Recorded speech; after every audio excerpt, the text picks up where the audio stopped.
Alright, so we've got a new to us tractor on the farm. We traded a Deutz AgriPlus 95 with a Chilton loader for this Kubota M128X with a Quickie Q55 loader. That's a fair upgrade. That tractor there is, well, remains to be seen if it's much better, but the old Kubota, or the old Deutz, would have given bother forward and back. Silly niggly problems that would have stopped you working, you know, and you just get fed up with that over time. Tires on this thing are done, completely bald. We're gonna have to get, there's no tread on them at all. But you know, minor issue. It seems to have a fairly strong back end. Everything works except one button for the up gear shift on the armrest, but other than that everything works. Seems fairly tidy. Good strong loader on it. The loader is, there's no play in any of the pins or bushings or anything like that. Everything seems to be just as it should, which I'm happy to see. Yeah, I'll take you a show on site. No ad blue, thankfully. 2009. Well, it's got 4,500 hours on. How do I see? Yeah, so coming up in 4,500 hours.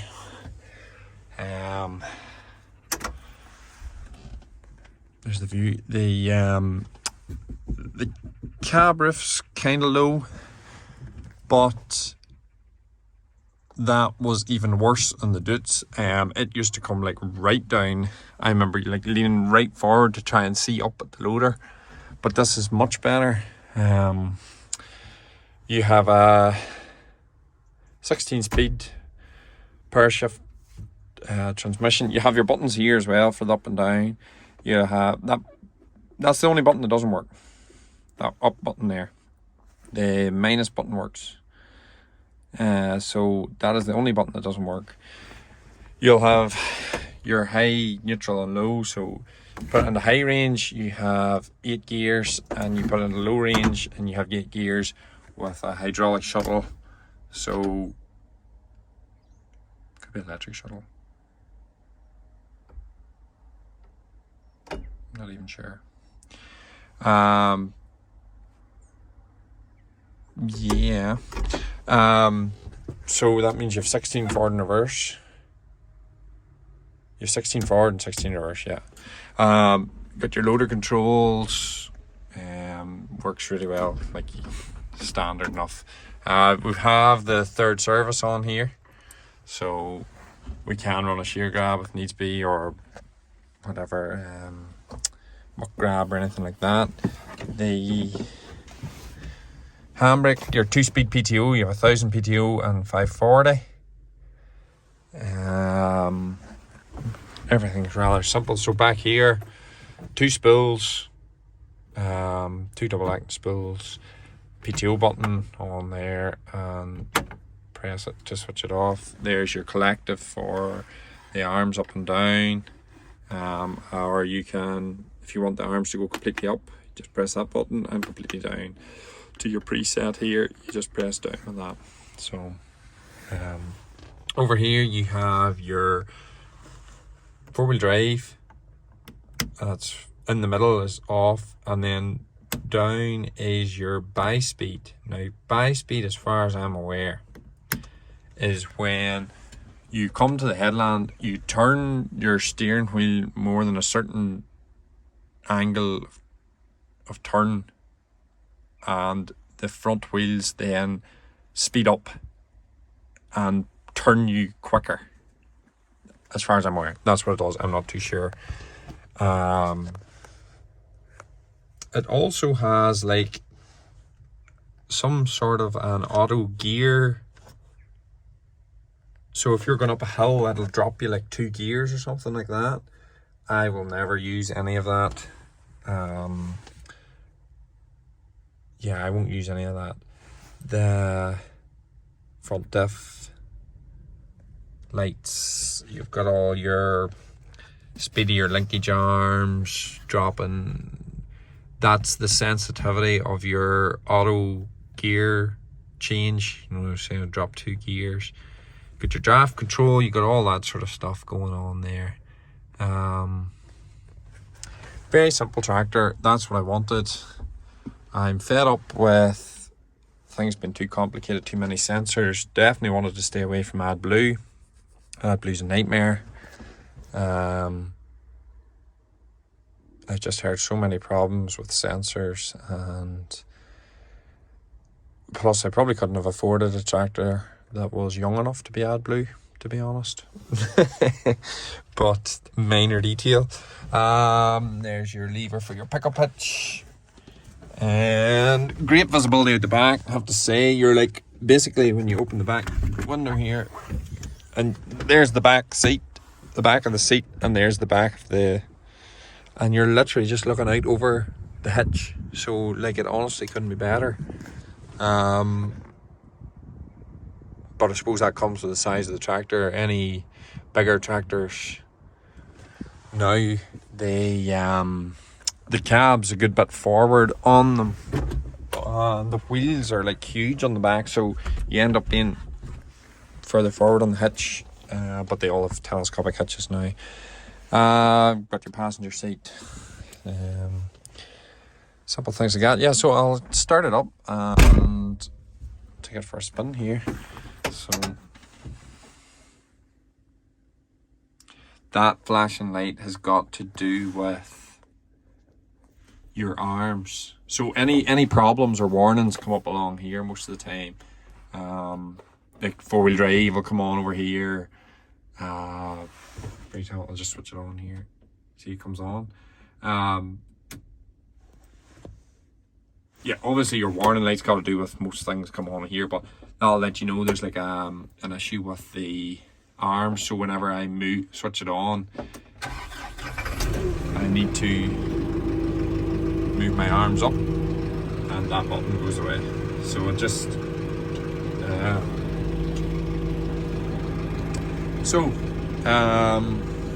neutral at the minute. Forward. Now, one gripe I have with this tractor, when it does a range change, so it goes up, as you can see, it's in gear number 1, neutral.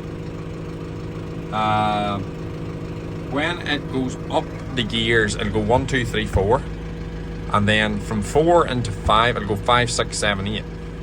But there's a range change in there, and the only gripe I have is it knocks out of gear too long between 4th and 5th.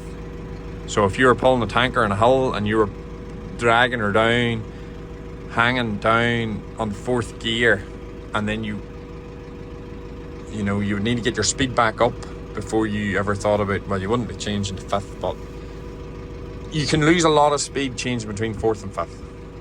You can lose a lot of speed, especially if you're doing like slow work on a hill and you want to go up a gear. You need to be careful about doing it between 4th and 5th. That's unless I need to calibrate the gearbox, which I'm going to look into. But yeah, you need to be careful on that. I'll show you here. So into forward, first gear, then the clutch out. Oops, handbrake off. Then the clutch out. Really smooth. I'll get that motor up out of the way. You get an audible beep every time you change gear as well. So 3,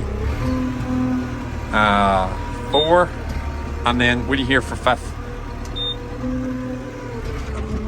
Do you hear that? And that like literally shunted me in the seat there. That is the only complaint I have about that gear, and the same going down the way. So if I'm driving along 5th down to 4th,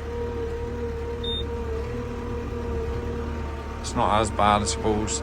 But definitely 4th and the 5th.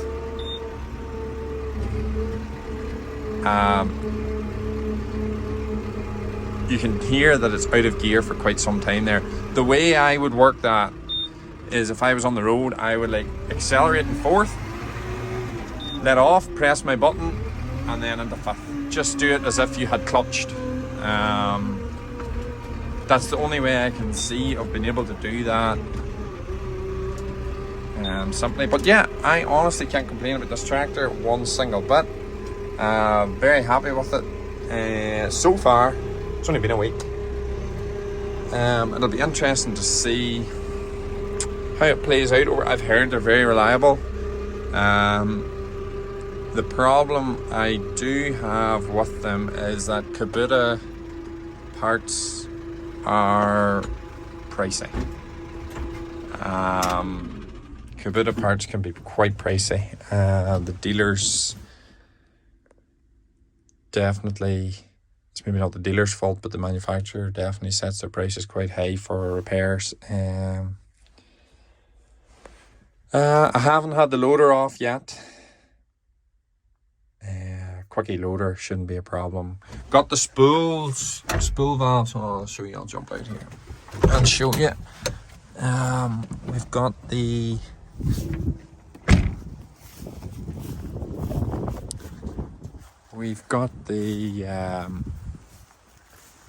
just spool spool valves on here.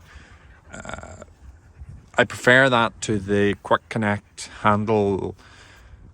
Spool valves are easier changed if they're leaking, to be honest, than that quick connect handle. You'll get a plate that sits on top of this plate with all the spools in it, and you pull down a lever and it connects.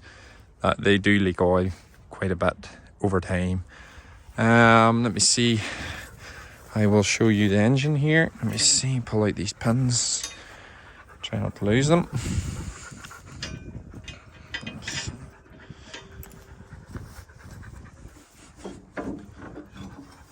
Drop that down. Oh, do you see now?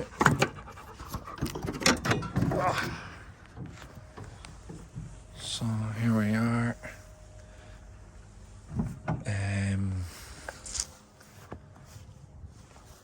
There's the engine. These, as far as I'm aware, I haven't had them out. This unscrews and your radiator panels pull out there on that handle for ease of blowing down and power washing. Air filter, battery, good size of a battery in fairness. Must be your overflow expansion tank for your coolant. Filters. I did with this tractor get a full set of new filters for it, like literally every filter, so except maybe the filter for the air in the cab, but every other filter came with it. Well looked after tractor. Dipstick oil goes in, just all your usual things. We itty bitty turbo in there. So this is a 4-cylinder 6.1 litre engine, so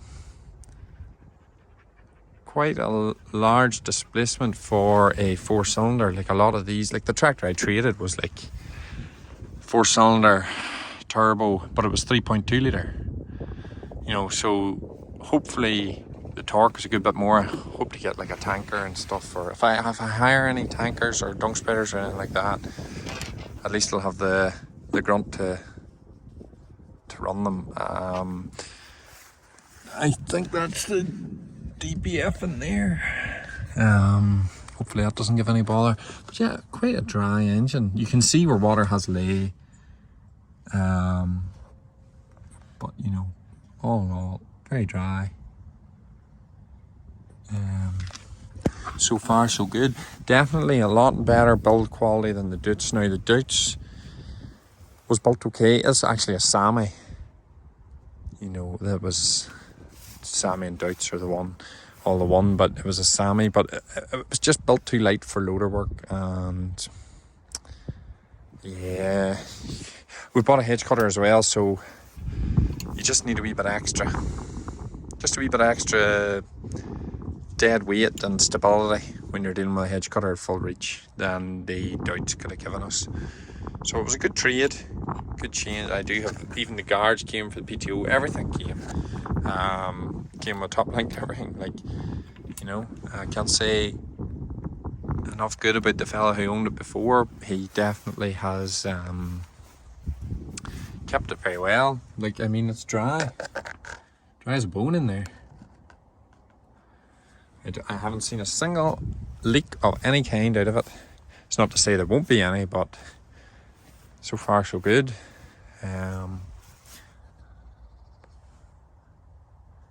Everything just seems to be okay for it now. So yes, that is literally all I can tell you about this tractor at the minute. It does take money to change a tractor. This was quite reasonable. He gave us a very good trade in on our last tractor. You know, he was within £1,000 of what we wanted for it, so I mean, you can't say anything bad about that. And that tractor was not perfect that he got, so in fairness, fair play. He no, you're gonna have to spend a couple of thousand on tires or whatever, but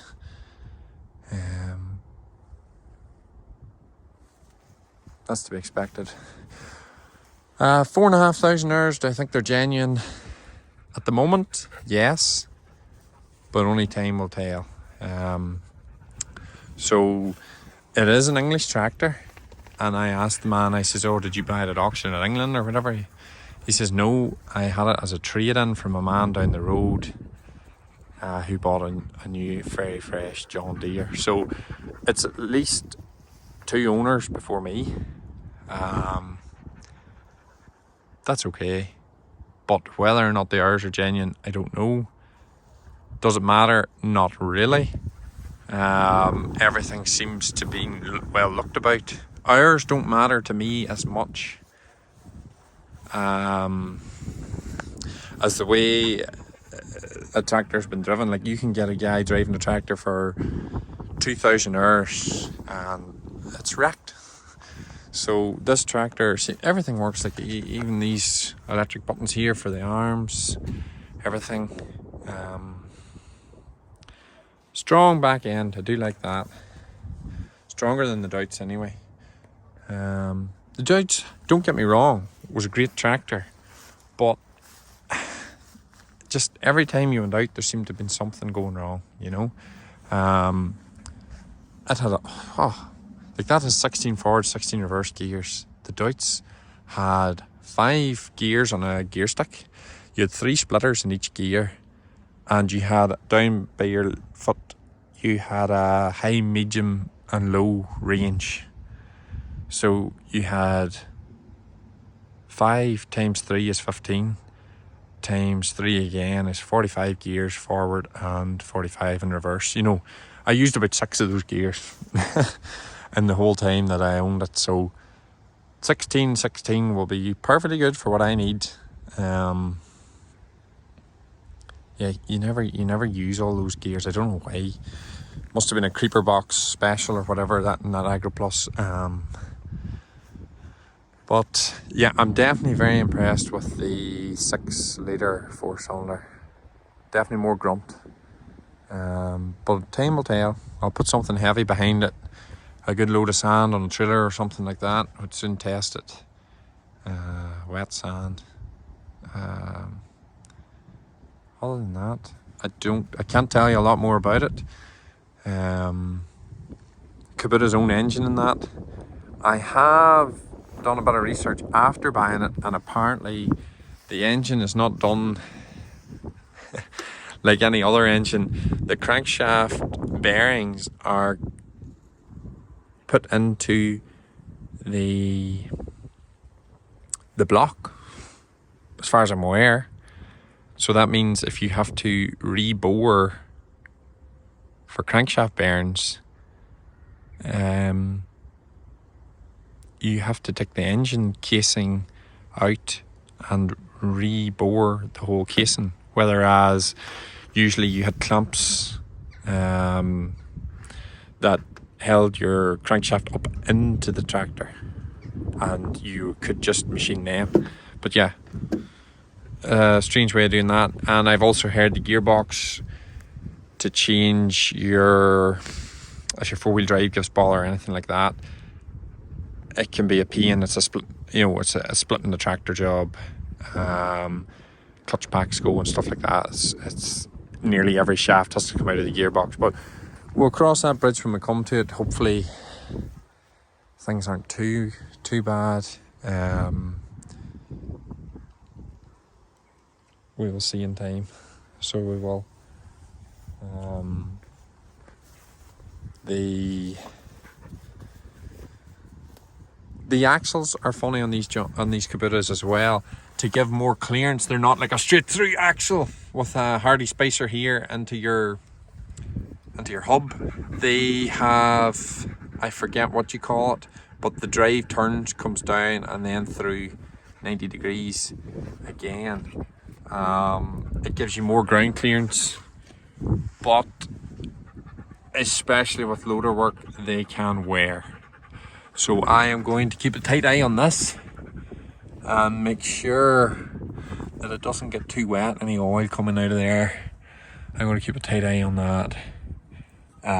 If they ever notice anything starting to weep at all, I'm going to be straight in and just do that front axle up. The Deutz that I owned, I did the front axle up when I bought it. The crown wheel and pinion shaft and crown wheel had worn. There was a coupling in the middle of the shaft that ran underneath, and it had completely worn away and had worn the gears and then the front diff. Had to take the diff out, had to take the whole axle out and replace that. It was £1,000 in parts. I did the labour myself, shimmed it up and everything, put it back in. What else happened in the Deutz? Oil leak underneath from above the diesel tank. Diesel tank out, fix that. The forward reverse shuttle, electric shuttle went. What else? Oh yeah, all the wheels on the Deutz had to be replaced. All of them. All of the rims cracked here, where your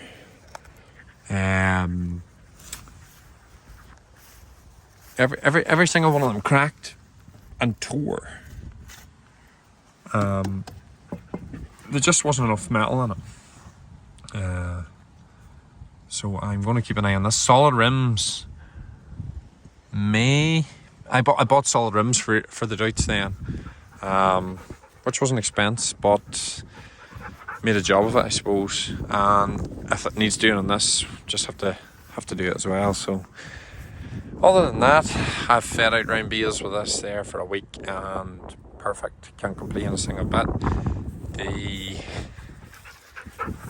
I must change my implements for the attachments for the loader over from the Chilton to the, I think it's a Euro hitch on them quickies. Other than that, I can't tell you a whole lot. Time will tell. With hours being put in the clock, time will tell whether or not it was a good buy or not. I can't tell you a penny more other than that. There will definitely be videos of it working. Ploughing to do in the spring, slurry, edge cutting this winter. So there should be a lot coming up, feeding round bales. There should be a lot coming up, so yeah. Thanks for watching, and I'll put out another video shortly. Thank you.